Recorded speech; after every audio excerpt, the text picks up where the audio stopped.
certain levels in your organization, your leadership team, you begin to exceed the capacity of these individuals in the leadership team. And so then the question becomes, the conundrum, so to speak, is how do you either build capacity in these guys or find new people to replace them, and the risk of doing that in your organization, because some people just can't run as fast on the treadmill, so to speak, as once you begin to turn this thing up faster and faster and faster. So I'm hoping to get some cues here how to either build that capacity of people or know when to say, all right, you don't have this capacity, I got to move on. Yeah, that's a great point. One, I think that identifying strengths and weaknesses among people and being clear about what those weaknesses are, and then deciding what the team needs. Are the team's needs covered by the strengths and weaknesses here in the team? Okay. If we're missing a particular strength, then we need to find it. If we identify that someone needs to grow in a certain area by being clear about that growth opportunity and then making that growth opportunity clear to the team, and then the team holding the individual accountable to that growth, it becomes, I believe, it's not easy, that would be the wrong word, but it becomes a more clear path to decide that this person grow and develop the strength that we need them to develop the skill we need them to develop or not. And if not, then as a team, are we going to decide that we need to make a change? And ultimately, if the team is not working, doesn't have this going on where they feel comfortable with each other and eliminates the politics, and they all know what their strengths and weaknesses are, and they focus on their strengths. If they're not focusing on their strengths, it could be the fact they may not be good enough or seem good enough at this size because they're unable to spend the majority of their time working in the things that they're best at. So they feel like the need to expend energy either covering their own butt or looking good to other people in all these politics and social gains, that they can't just focus their entire energy and time doing what they're really good at. Or they don't know what they're really good at or what their strengths are and feel like they have to do more than they really should, which then slows down the organization because you got people who are mired down, really strong people who are mired down doing things that they shouldn't be doing. And then this goes back to the $100, $1,000, $10,000, $100,000 jobs discussion, right? We used to talk about that a lot as a CEO, but it even trickles down to our people. Like at some point, as our people get more important, certain people get more important in the organization, they have to shed lower tasks that are lower level and spend more of their time on high level tasks. And all of it, everything has to level up. So the question is, can they level up? This is the question you're asking. Can they level up, or are they really not, regardless of what happens, are they not, $10,000 an hour job type people? And so you have to figure that out. But you got to make sure that they're really able to capitalize on the opportunities and use their strengths wisely. StrengthsFinder 2.0, that book, gives you a framework for identifying the top 5 strengths each individual on the team has. It's an interesting book. If you want to hear more about the philosophy of that, you have to go back and read the original book, which is called Now Go Discover Your Strengths by Cliff Dibden. And it gives you the framework of, the idea of capitalizing on your strengths and ignoring your weaknesses and just focusing on building your strengths up and doing what you're best at. And then they came up with this idea that, no, the strengths are not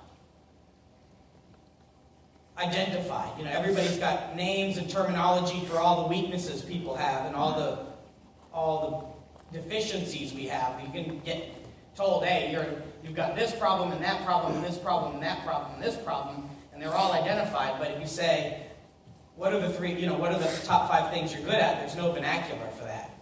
And so Clifton, through surveying executives and individuals, came up with this 40 or so positive traits vernacular that then you can apply to people. So it's pretty cool. The author recommended Myers-Briggs in the book.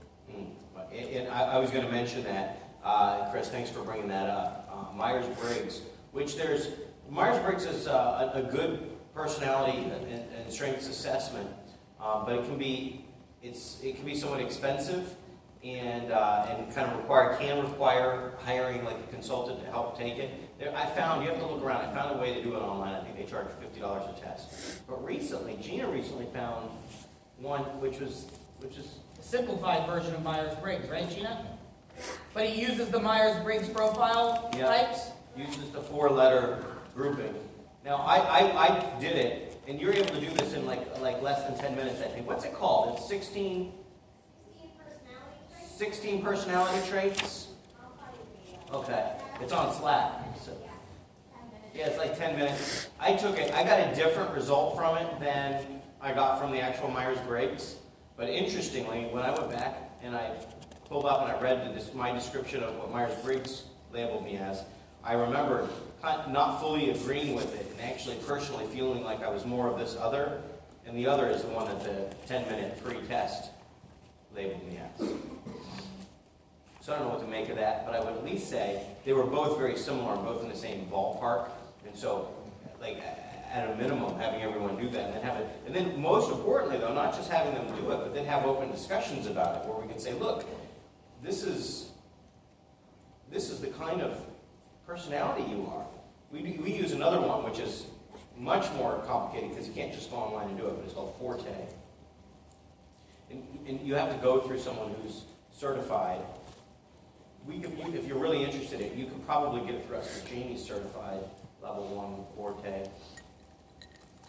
And we do it, and Forte is a communication profile. So we've done a lot of the StrengthsFinders, Myers-Briggs. And they have Forte different roles. tests. They play different roles in identifying who you're dealing with and how to deal with them. And what it gives you is a lot of information. It gives you something to talk about among the team, talk about each other's characteristics and how to relate best to one another. We did one last year that was a conflict, the Thomas Kilman conflict mode indicator, which evaluated each members of the team's conflict style.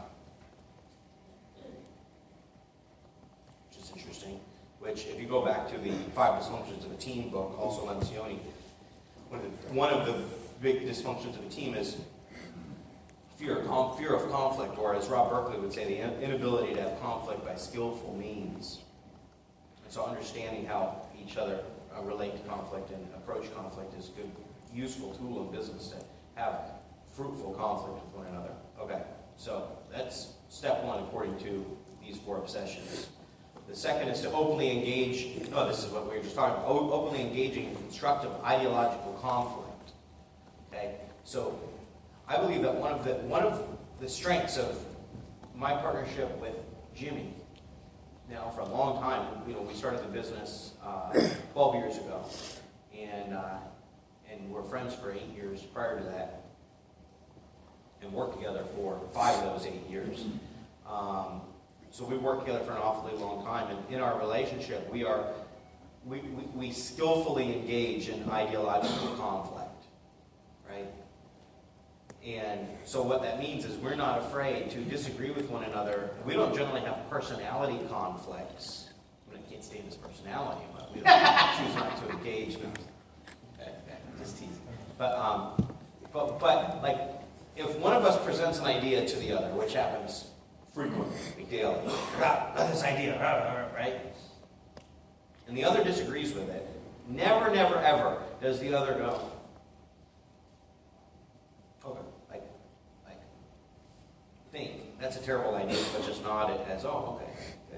Like if we think something's wrong with the idea, we say so right then. And we do that not to tear each other down, but because we know that the ideas only get better As you beat them up. So as we push and pull the idea begins to take shape. It starts off as the seed of an idea, really. And over the years, I guess we've come to understand that an idea whenever someone puts it on the table is really only a seed, and that we're not fully invested in that idea at the moment we throw it out, because it's still just a baby idea. Now we're going to beat that baby up until it becomes fully grown. Beat that baby up, man. Spank it. This is Jimmy's approach to child rearing. Spank that baby, and then it becomes better. And once we get there, a lot of people would just shut down, when someone starts to take their idea and tear it apart. But we've been working together for so long, and we have such respect for each other and the value of an idea that we when we start to do that to each other's ideas, we don't take offense to it. We know that that's what's supposed to happen. Well, and really understanding and appreciating the fact that diamonds are very much like ideas are diamonds in the rough, right? They need a lot of polishing to turn into something. So we frequently will even present, as we present ideas to one another, we'll present them with the preface that it's not a very good idea, right, in its current form, but it might get us somewhere. So I'm going to throw this out here, which is an invitation to work on it, like an invitation to tear the idea apart. And this is not right. This is not ready. This is not prime time. Right? This baby needs a spanking. This baby needs a spanking. Try that in a variety of different scenarios. But also on a team, so like should always, like a sign of a leadership team not functioning cohesively is one that always seems to be in agreement. Like, hey, there's a decision that needs to be made or a direction that needs to be gone in, right? Or you guys are chuckling over there. You guys don't agree? Well, I mean, we have a new executive team we've been working on for Yeah. 16 months. Yeah. It gets interesting. I tell people all the time, it's okay to argue, fuss, and fight. It doesn't mean you have to get a divorce. I've been married 27 years. Ron and I've had a couple of arguments. So, on the executive team, I want them to argue with each other a little bit. Yeah. I want them to argue with my managers. If I argue with the manager, I don't want them to get pissed off and quit. Mm-hmm. But I want them to argue with me. I'm not going to get pissed off and fire them either. Mm-hmm. Right. That conflict. And that's the trust element of it. Yeah, you have to have that trust that it's okay to stand up to me. I don't want just yeses all the time, you know. And sometimes I'll push their buttons a little bit to try to get that conflict going a little bit. Right. Thanks, Kevin. Yeah, that says it well. Okay, so the next element here is holding one another accountable for behaviors and actions. So we make commitments to one another, and then we mean those. We really mean it. And when we don't meet commitments to the team doesn't swallow the fact that the individual didn't meet their commitments. The team calls them out and says, "Hey, look, you made a commitment. You let us down here." And this team deserves better than that. I think in their 5 interview process, being core values being the center of what they're hiring allows all this to happen. Absolutely. Definitely bringing on the right people that match the core values of the organization is critical to having this even work. If you have people on your leadership team that don't hold the same values as the other people on the leadership team, it's just not going to work. That's right. And don't have the same core values as the organization as a whole. So the next is committing to group decisions. This is interesting. Actually, we just saw it just happen on Slack last night, a channel, director's channel in Slack. They were trying to make a last-minute decision. Something came up. It was something that needed to happen at the meeting, and the solution that was presented was a costly solution. And so it was thrown out there for, what do you guys think? What direction do you want to go? And Tom actually wrote, "Hey, I vote no, but I'll support the decision if it's yes." Right? So that's a really important element, which is, hey, we're gonna be willing to disagree with one another, to debate each other. But when we lose the debate, as if there are winners and losers, which is not true. But if the debate settles on the side that we're not on, right, then the group is all going to commit to the decision that's made. And not say, well, I don't want to go in this direction, so I'm not going to support this decision. That'll tear a team apart. Once the team decides, everyone on the team has to jump on board and go along with it. Not only go along with it, but Really support it as if it were their idea. because it's give and take. Hopefully, if you've had conflict along the way and you have trust and your core values match, you'll have had a chance to get your ideas out on the table, and some of those ideas might have merged into the original idea. Wasn't your idea. But if you're unwilling to have conflict, then your ideas will never be part of the right, solution. exactly. Okay.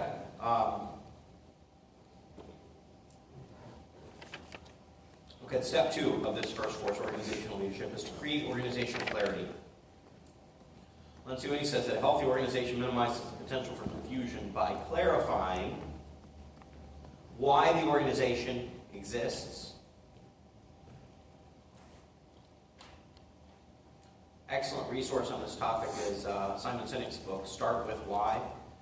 I believe it's required reading for anyone in business. Start with why. And This is where the heart of the culture exists in an organization, is the clarity of why the organization exists. Yep. And so, as a leader in creating organizational leadership, you've got to constantly, perpetually, and aggressively remind everybody of why this organization exists in the first place. Which behavioral values are fundamental? Which behavioral values are fundamental? So, for instance, in our business, we have core values. We also have a little pamphlet, a little booklet we wrote several years ago called Being Supreme, which contains 16 ways to be your best. They're virtues, basically. Sure. These are virtues that we think are important in business, and look for people to exhibit combinations of these virtues. But the values, we have a wall in our office. We had one in our old office. In our new office, it's even bigger and more built out. And in the center of the space, that has our core values like depicted in all their glory on this wall and what they mean. And there's not a person who in our organization who doesn't see these core values on an everyday basis. And so, when we talk about these things being fundamental to the culture and to the organization, well, they're right there for everyone to see. If you have these, if you don't have these, you're basically rudderless. You don't have the why and you don't have values, well, then you really have nothing to evaluate hires on, evaluate people's ability to fit into the organization or not fit into the organization. You don't have a way to guide people to behave properly, to do the things that we want to do every single day, to make decisions by. These are like decision-making guidelines for the most part. So you have to have them, you have to communicate them, but then everybody has to be so familiar with them that they can use them to make decisions. Sean, you want to say something? We have a couple of big flat-screen TV sets. We have a couple of big flat-screen TV sets in the dealership, and we just do the For the People video all day long, just play it over and over. So when people come in and say, "What are you guys all about?" it's right there. Great, thank you. Nice way to use that tool. We'll see as we progress here, we might step back and show you that values work. We'll see if we can get a picture of it up on the screen. Okay, what specific business are we in? Important question. I mean, I hear thrown around all the time that, the idea that, this is the car business. But I don't think that's the specific business we're in. In fact, often I've said in the past, speaking generally, that there's a big difference between the car business and the car dealership business, right? But I think that for you guys, there's even something, it goes further than the car dealership business. Really, we're in the business of helping people solve problems, right? I know a number of you guys have figured that out. The people in your organization, do they know that? Because if people in your organization still think that they're in the car business, Well, that's like 4 layers up. it is, yeah. Well, I often see, go into car dealerships. I know Travis and I have both marveled and remarked about this in the past, where we've gone into dealerships on our own to buy vehicles. And you'll run into salespeople who identify themselves and speak as if they work for the manufacturer of the dealership that I'm at. Manufactured vehicle, yeah. Yeah, the manufacturer of the vehicle I'm at. Yeah. So, they represent themselves as Yeah, like I work. Honda. I work for I work Honda. for Honda. Really? Now, I know they're not, they don't work for Honda. They're sales guys at this Honda dealership. But in their mind, and the way they're presenting themselves, they work for Honda. I think you got that right.